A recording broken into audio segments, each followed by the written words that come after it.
Dexter Latrell Morgan. That would be your middle name if you were black. Anyway, what are you going to do, boo? How are you going to get out of this one? How do you get out of this? And Batista, I love you. You're a great detective, but let's keep it real. Anybody that's gotten too close to Dexter Morgan and figured out what he really was didn't live to tell the tale.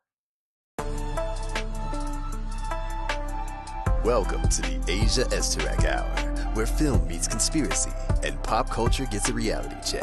From sharp recaps to sci-fi theories and media deep dives, Asia Esterak serves it unfiltered. Let the binge begin. All right. Welcome back to the Asia Esterak Hour. I'm Asia Esterak. All right. Dexter Resurrection, episode 8. Oh my God. All right. So remember at the end of the last episode, Batista threw his AirPods, which had a little tracker on them, inside of Dexter's car on the passenger door side. Of course, Dexter at this point doesn't know that it's there yet. So anyway, we open episode 8 with Batista in his hotel room, apartment, wherever he's staying, looking like Charlie on an episode of It's Always Sunny, running some conspiracy theories. I'm making fun. So anyway, he's got all his evidence, all the Bay Harbor Butcher stuff, all the Dexter Morgan stuff laid out. He's talking into his little voice memo. He's talking about Dexter. He's talking about Harrison. He's laying it all out. It's so wild to watch this, knowing that Batista, you were on the right track, sir. You're not wrong at all, sir. So anyway, he mentions that he put the tracker in Dexter's car, and he's notating that Dexter is a rideshare driver and notates all the places that he frequently stops. Okay. So he's got a pattern, and he actually says something like when he's when I get him, or something like, when he's ready, I'll be ready, basically. So anyway, we cut to Dexter driving, talking to his dad, and his dad's like, you're losing all your friends, talking about the Oogie Boogie serial killer club. So Dexter mentions how he has to get Al, which is the Rapunzel killer. What's his face from Modern Family. So he calls Al up. Al kills me with the I love New York stuff they show him in the house. Can I just, not in the house, in his hotel room. I just want to point something out.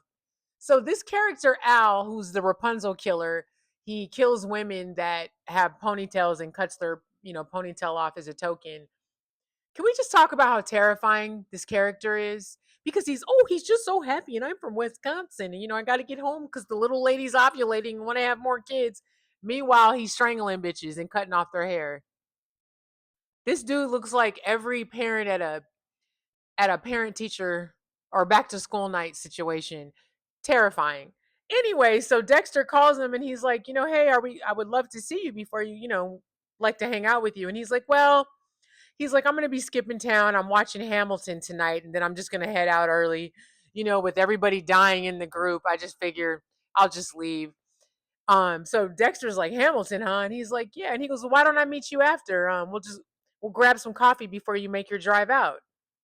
And Al's like, yeah, okay, great. So he hangs up the phone. And Dexter's like, Hamilton, huh? So we get to Leon Prater's goofy, creepy ass, which is Peter Dinklage, if you haven't been here.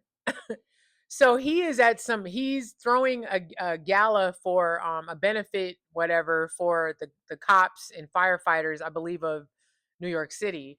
So he's inspecting, I guess, the main room for the gala as well as the stage. And anybody, okay, in the comments, let me know. Maybe it was just me. Is it me, or in this scene was Leon Prater like quietly terrifying and very intense?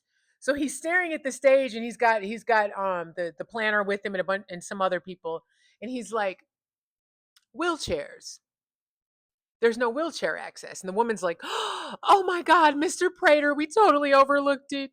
Oh my goodness. We'll have to get on this as soon as possible. My bun's crooked.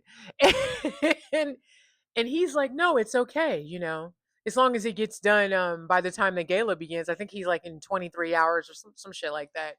So she's like, okay. So she turns and he says her name, and he's like, how's your daughter doing? Oh, she's great. Thank you so much for sending her to the specialist. It seemed to me like everybody was scared of him. But I said this in, I think, the third episode when we first met Peter Dinklage's character, Leon Prater. I said he was terrifying. And I'm telling you, y'all, he's giving me final boss Dr. Robotnik tease. Anyway, so he tells the woman, it's fine, just make sure it gets done. She's still like, okay, Mr. Prater. She leaves.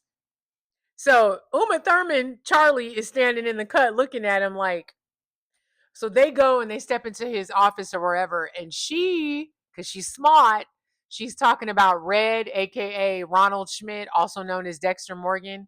And she's basically like, there's something weird about him. I don't like him. And Leon Prater's like, well, I like him. And she's like, well, I don't trust him. He's like, well, I do. And he's like, look at Gareth. Gareth was talking about the Gemini killer. He was like, he was weird anyway. It was only a matter of time before he lost it. So she's like, you're not allowing me to do my job. And he's like, what is your job? And she's like, to protect you. He's okay. He's like, okay, then do it. Okay. The scene ended there. So we go to Harrison and his coworker. I cannot remember this woman's name. Cute girl. He watches her son sometimes. They're actually at a park and he's explaining to the little boy what a ship is, what parts of the boat are. I actually learned something. I didn't know that the hull was the outside of the boat and the bottom was something else. I could be wrong. If I'm wrong, get me together in the comments, but be nice about it, please. So his homegirl comes up and we find out in this scene that her little shitty landlord has now turned off the heat, or no, the air conditioning. And or is it the heat? I don't know. They look warm outside to me. He turned off something that they need, okay? And he hasn't fixed the mold issue. And I think he locked her out of the apartment. So now she has nowhere to stay. So she's kind of freaking out. And Harrison's like, well, let me figure something out. Um, we know what Harrison's gonna figure out. It's called Call Daddy. Call Dexter Luttrell. So he's like, don't worry about it. I'm gonna figure it out. So we get to Dexter. Dexter is now looking for a spot near Hamilton. So he's in the theater district in Manhattan, and he comes across this convenient wig shop where this, first of all, this was the most unrealistic shit ever, but God bless him, I still love the show. So how convenient is it that Dexter is is in the theater district and finds a wig shop where the owners actually wrote Gone on Vacation? Would someone actually write that? Would they write that? I owned a business. I had a brick and mortar. I would never write Gone on Vacation. But okay, for the sake of this show, we gonna go. We gonna roll with it. Gone on Vacation. So of course Dexter's like, this is the perfect place. This is the perfect kill room for the Rapunzel killer. So of course he goes in there, sets up the kill room, and of course all the wigs are surrounding. And he's like, since I can't have pictures of his victims, it would be fitting to at least have ponytails. Okay. Now remember, Dexter's shoulder is still bothering him from when he got shot. So he ends up hitting up Bless's daughter because she's the one that gave him the acupuncture before. So they have a little scene, him and Bless's daughter, and he's, getting the acupuncture, and she's kind of off, and she's kind of probably putting the needles in too hard, and she's expressing that her fiance, was it her fiance? Her fiance ended up getting into UC Berkeley, and of course her dad is upset because now they're going to be on the other side of the country going to school versus in New York close to him. So she's talking about this with Dexter, and she's like, my dad is, I know he's not happy because we're going to be leaving, blah, blah, blah.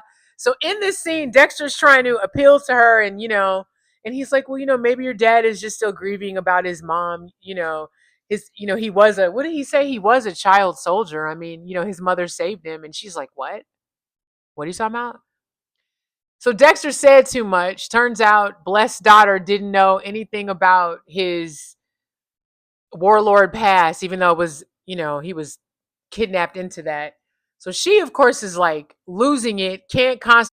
She ends up ending the session early because she's distraught by this news. Now, while this scene is happening, Batista, because he still has the tracker, my cat just jumped off something. What'd you jump off of? Like the cat's gonna be like, I jumped off of this. But anyway, so Batista has traced Dexter's car to that same block where the wig shop is, but he can't figure out which store it is. So he's of course recording on his voice memo, walking around trying to figure that out.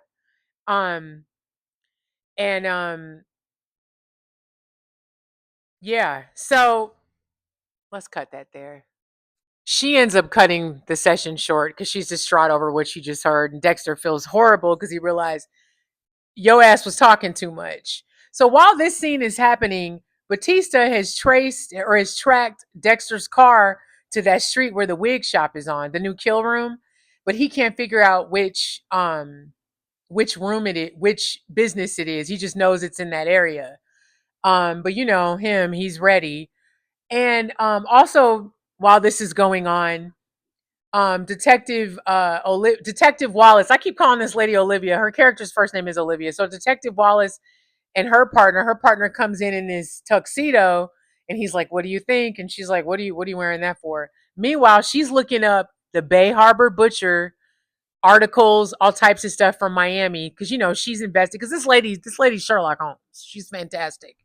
Her partner's like, I'm dressed for the gala, the gala that we're having tonight for the cops and the firefighters. And she's like, I'm not going to that. And he's like, you have to go. Leon Prater is donated so much money to the NYPD. And she's like, I ain't trying to go to all that.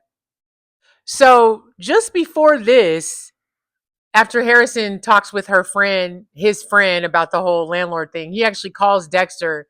Him and Dexter meet up just before Dexter goes over to the theater district to wait on Al, right? Over there at Hamilton.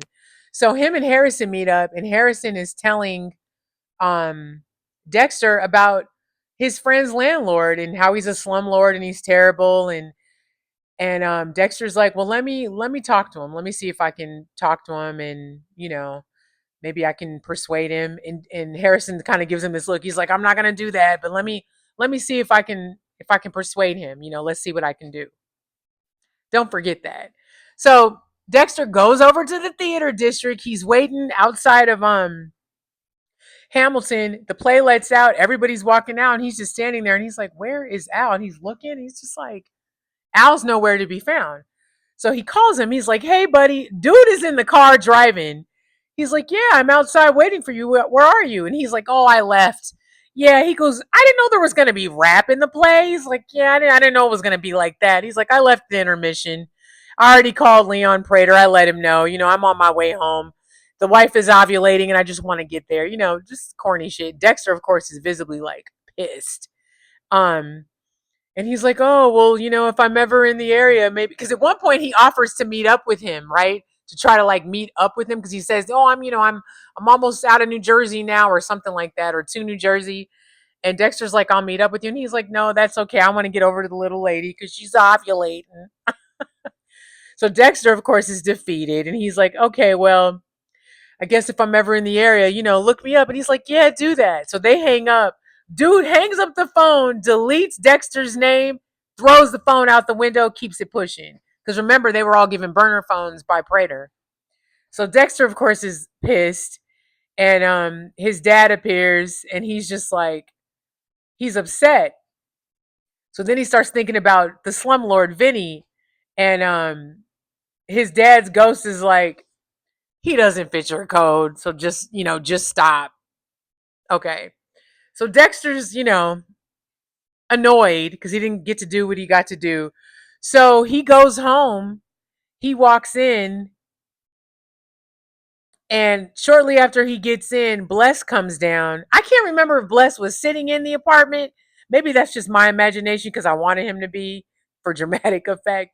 But anyway, Dexter gets home, Bless comes down and wears his ass out. Why are you telling my daughter any of my business? He kind of goes off on him and he's like, you betrayed me. And Dexter doesn't know how to respond and he's just like, I'm sorry.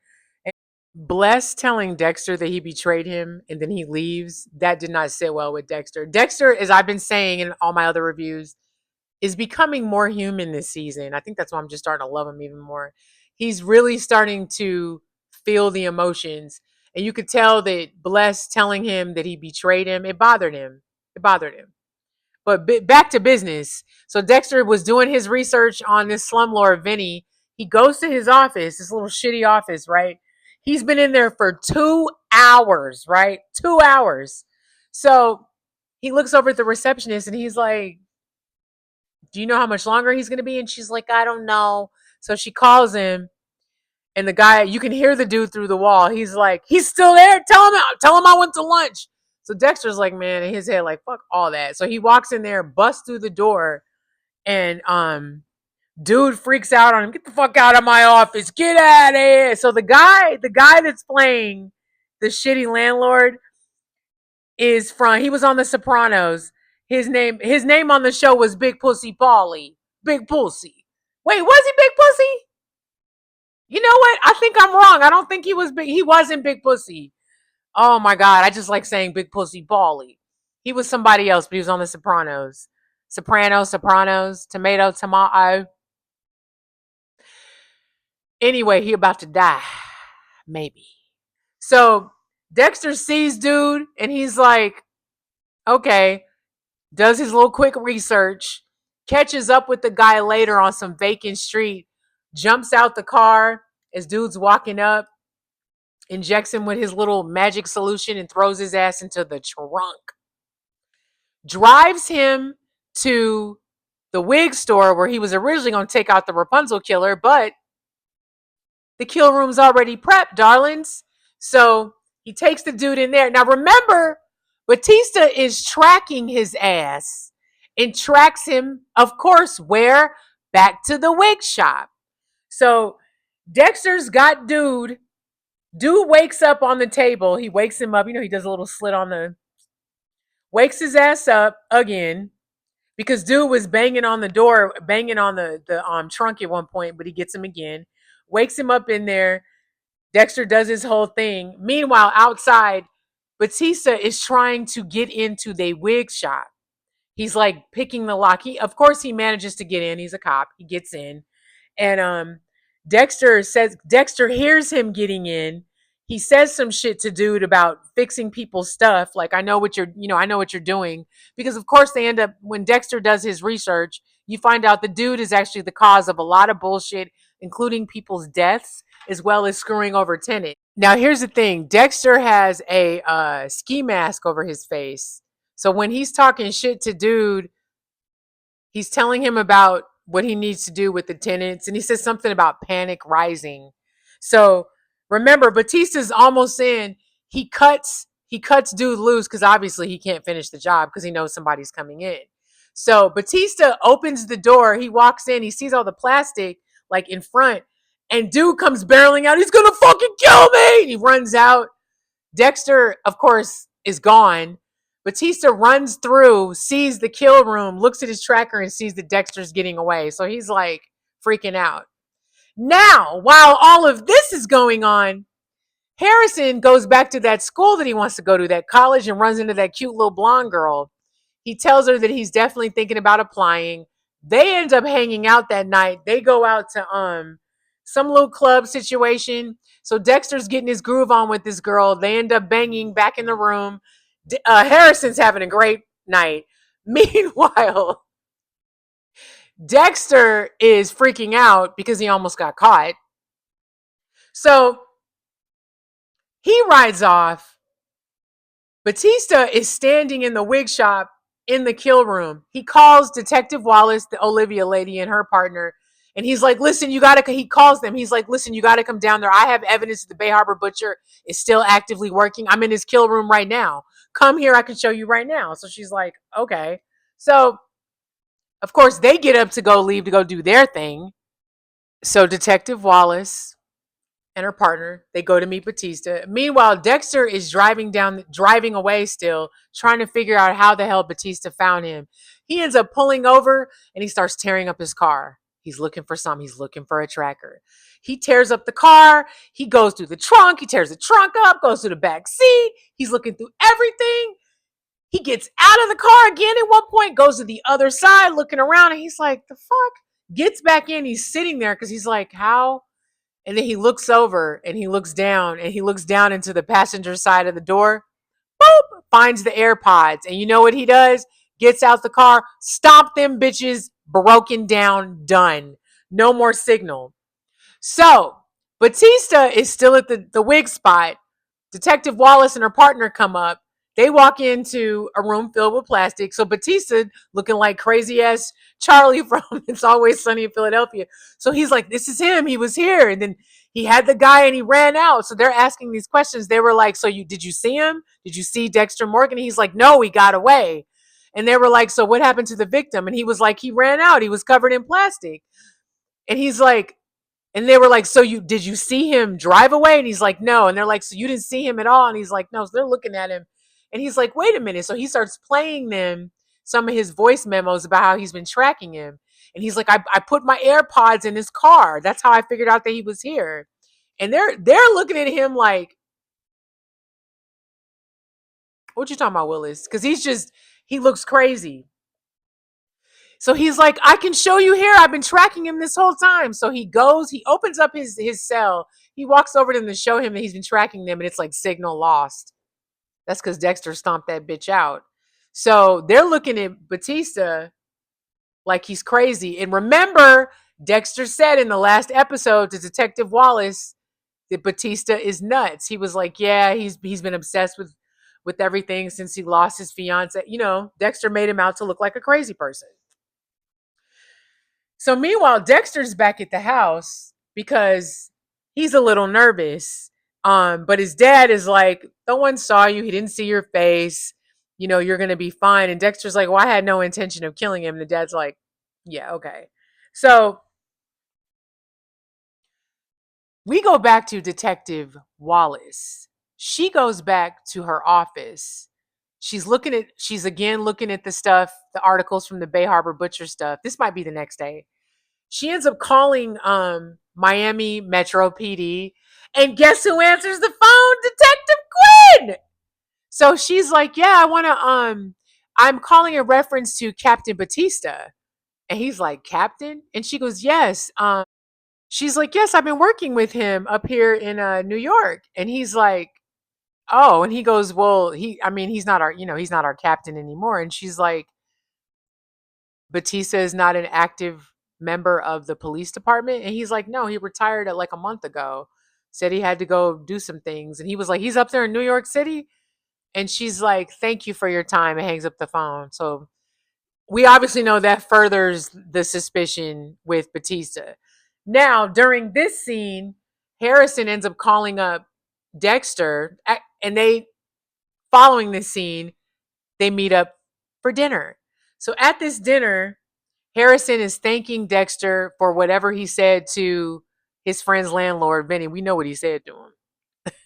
Because the mold problem's going away. She's allowed to get back into her apartment. Everything's good. Dexter's feeling good. Harrison's feeling good. He's talking about school. And then Dexter's face just cracks. Because you see him looking at something. His face looks cracked. And then that camera turns around and look. Guess who's sitting there looking at him at the table? Fucking Leon Prater. He walks up and he goes, Red, I didn't know you had a son. And that was the end of the episode. Dexter, you fucked up. What you gonna do now? What you gonna do?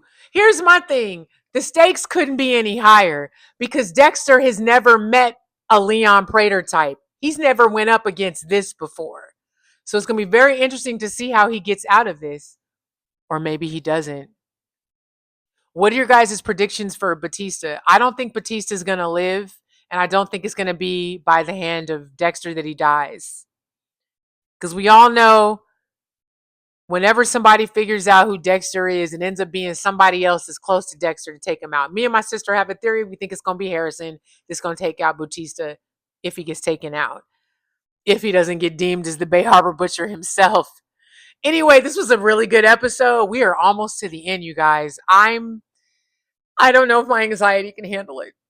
Anyway, it's a wild week. It's Monday, y'all. It's the last week in August. Time, please slow down. Mother Nature, slow down. Time is moving too fast. Anyway, you guys, stay hydrated, be nice to each other, and let me go run out of here and return some videotapes.